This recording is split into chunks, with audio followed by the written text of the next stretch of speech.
नमस्कार, मैं शिवांग त्रिपाठी आज फिर आप सबके बीच एक नया दिन एक नई कहानी के साथ। आज हम बात करेंगे भगवान जगन्नाथपुरी के बारे में। हिंदू धर्म के अनुसार जो चार धाम हैं, उनमें से एक धाम है जगन्नाथपुरी। मान्यता के अनुसार जब भगवान अपनी चार धाम की यात्रा पर निकलते हैं, तो सबसे पहले हिमालय की बर्फीली चोटियों और खूबसूरत वादियों के बीच स्थित बद्रीनाथ धाम जाते हैं। वहां भगवान स्नान करते हैं। उसके बाद भगवान जाते हैं द्वारकाधीश, गुजरात पश्चिम में। वहां भगवान अपने वस्त्र बदलते हैं। फिर भगवान आते हैं जगन्नाथपुरी, वो मंदिर जिसके बारे में आज हम बात करने वाले हैं। यहाँ भगवान भोजन करते हैं और फिर आखिर में दक्षिण स्थित रामेश्वरम में जाकर भगवान विश्राम करते हैं। यहाँ पर बड़े भाई बलभद्र, बहन सुभद्रा के साथ भगवान काठ की मूर्तियों के रूप में विराजमान हैं। पुरी का एक इतिहास और भी है।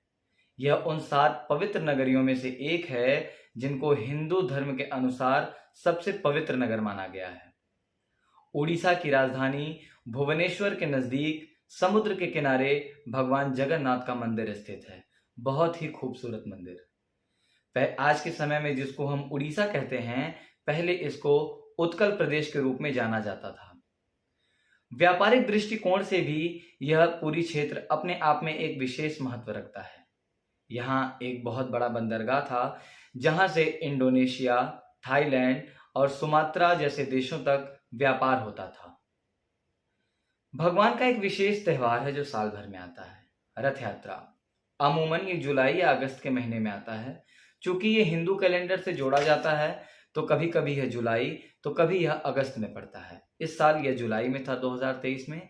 अभी कुछ ही दिनों पहले यह बीता है। रथ यात्रा का उत्सव साल में एक बार आता है। इस समय जगन्नाथपुरी में लाखों की तादाद में भक्त देश विदेश से पहुंचते हैं और भगवान के उस रथ की रस्सी को पकड़ के खींचते हैं, जिसको खींचने से कहा जाता है, ऐसी मान्यता है कि जन्म जन्मांतर तक के पाप धुल जाते हैं। वैसे तो रथ यात्रा को खींचने के लिए कोई भी भक्तों के बीच भेदभाव नहीं होता। हाँ, कुछ साल पहले एक मुस्लिम युवक ने कोर्ट में याचिका दायर की, जिसमें उसने कहा कि वह भी इस रथ को खींचना चाहता है। एक विशेष बात जो इस मंदिर को अन्य मंदिरों से अलग बनाती है, वो यह है कि अन्य मंदिरों में अगर आप देखेंगे तो भगवान की मूर्तियां अलग अलग रूप में अलग अलग चीजों से है। जैसे मूर्ति पत्थर की है, लेकिन इस मंदिर में जो मूर्ति है वो काठ के रूप में है, काठ की मूर्ति है। यह भी बहुत रहस्यमयी चीज है। इसके बारे में आगे अभी आपको बताता हूं। ऐसी मान्यता है कि जब भगवान श्री कृष्ण ने अपना देह त्यागा और उनका अंतिम संस्कार किया गया, तो उनके शरीर के सारे अंग पंच तत्व में विलीन हो गए, लेकिन भगवान का हृदय ससुरक्षित धड़कता रहा। कहा जाता है कि यह भगवान का वो दिल आज भी इसी काठ के मूर्ति के बीच धड़क रहा है। भगवान की इस मूर्ति को, काठ की मूर्ति को 12 साल में एक बार बदला जाता है।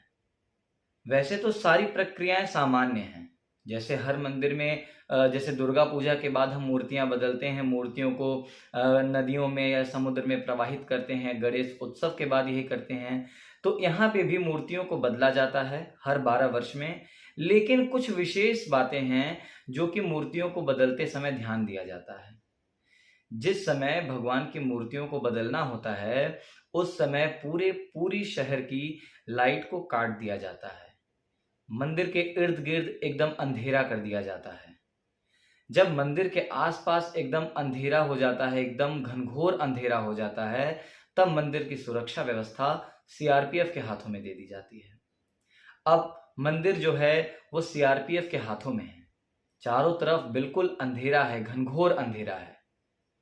अब मंदिर के अंदर न कोई आ सकता है न जा सकता है, लेकिन अब सिर्फ वही जाएगा, एक पुजारी जाएगा जिसको इस मंदिर में स्थित मूर्तियों को बदलना है, काठ की मूर्तियों को बदलना है।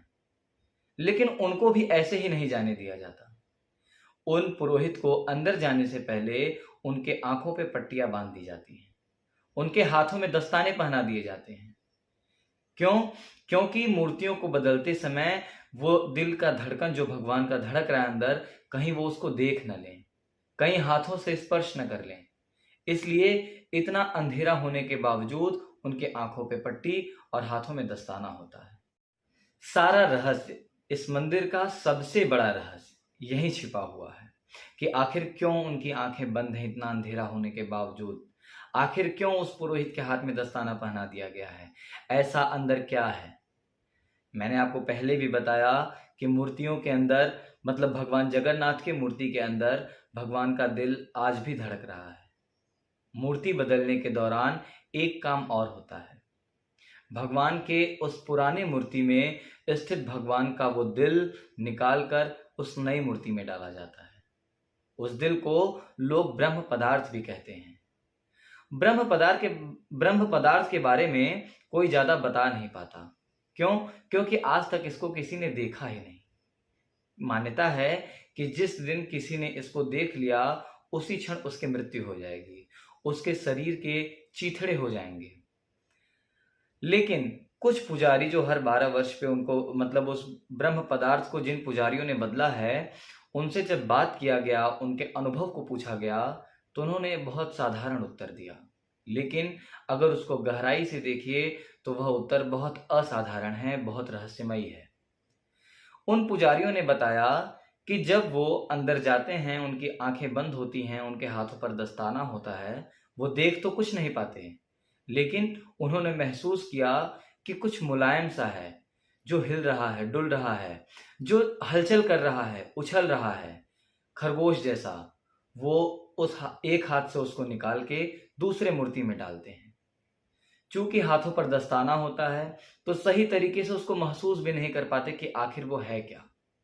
लोगों का मान्यता है कि वही भगवान श्री कृष्ण का धड़कता हुआ दिल है, जो भगवान के अंतिम संस्कार के समय बच गया था, जो आज तक सुरक्षित उस भगवान के उस मूर्ति के अंदर धड़क रहा है।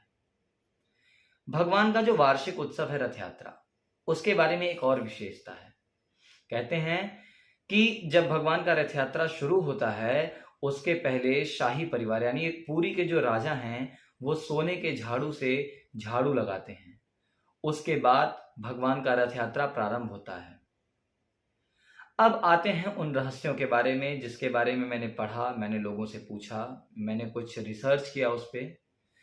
तो जो एक सबसे बड़ा रहस्य और है वो यह है कि मंदिर में एक सिंह द्वार है।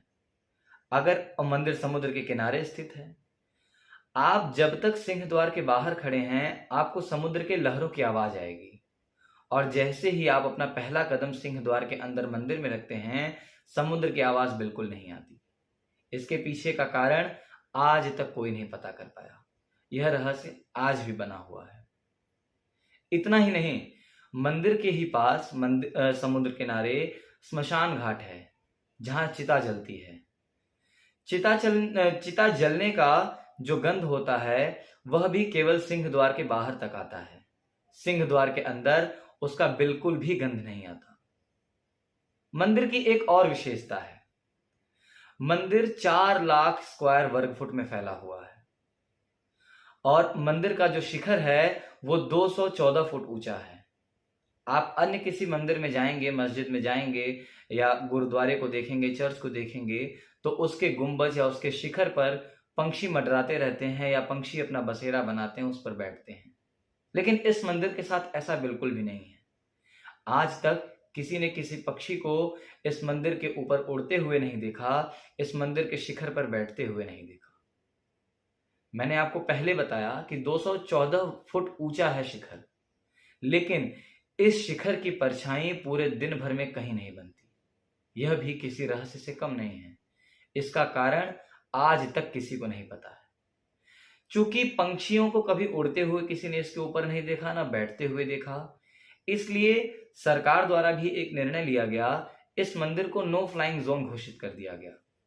यानी इसके ऊपर से न तो कोई हेलीकॉप्टर उड़ सकता है, न कोई चॉपर जाएगा, न कोई एरोप्लेन उड़ेगा, या कोई भी वायु विमान इस मंदिर के ऊपर से नहीं जाता। मंदिर के शिखर पर एक झंडा है, जिसको लेके एक बात, मतलब मान्यता ऐसी है कि उस झंडे को रोज बदलना है, रोज उस झंडे को बदला जाता है। जिस दिन वो झंडा नहीं बदला गया, उस दिन से यह मंदिर 18 वर्षों के लिए बंद हो जाएगा, ऐसी मान्यता है। और प्रकृति के नियमों को भी तोड़ने वाली एक रहस्य है यहाँ पर। वो यह है कि भगवान के शिखर का जो झंडा है वो हवा के विपरीत दिशा में लहराता है। यानी अगर हवा पूर्व से पश्चिम की तरफ जा रही है तो झंडे को पश्चिम तरफ लहराना चाहिए, लेकिन झंडा पूरब की तरफ लहराता है। शिखर पर एक सुदर्शन चक्र बना हुआ है भगवान श्री कृष्ण का। इसको लेके भी एक विशेष बात है। आप सुदर्शन चक्र को मंदिर के चारों दिशाओं में से किसी भी दिशा से देखेंगे, ऐसा प्रतीत होता है जैसे वह चक्र आपकी तरफ उस चक्र का मुंह आपकी तरफ है। आपको सीधा चक्र दिखेगा। दाएं बाएं आगे पीछे कहीं से भी देखिए, वह चक्र आपको सीधा दिखता है। एक और प्रकृति के नियम को तोड़ने वाली बात केवल इस शहर में होती है।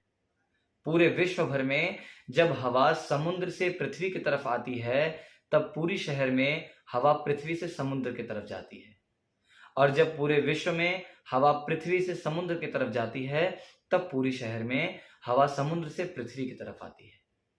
इसका भी क्या रहस्य है, क्या कारण है, आज तक कोई नहीं पता कर पाया। इस मंदिर में भगवान का प्रसाद बंटता है। एक बहुत बड़ा रसोई घर है।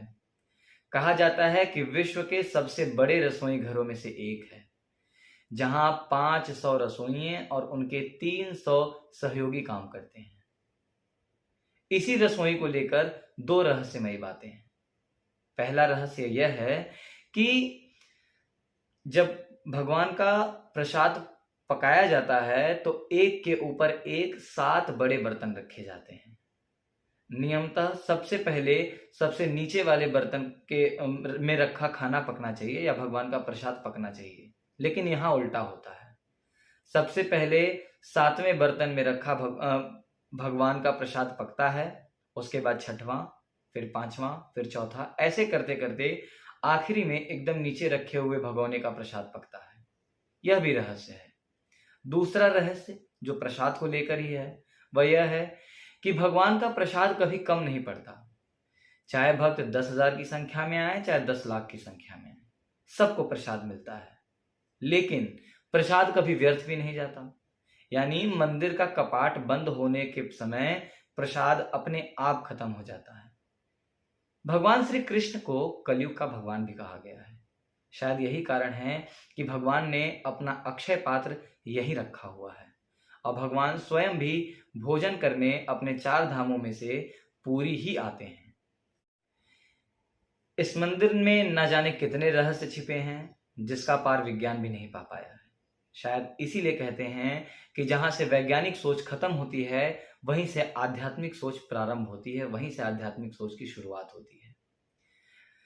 उम्मीद करता हूं कि आपको ये वीडियो पसंद आया होगा। ऐसे ही वीडियोस को देखने के लिए और ऐसे ही रहस्यमयी बातों को जानने के लिए मेरे इस वीडियो को लाइक करें, चैनल को सब्सक्राइब करें। इसी के साथ धन्यवाद। जय हिंद, जय मां विंध्यवासिनी।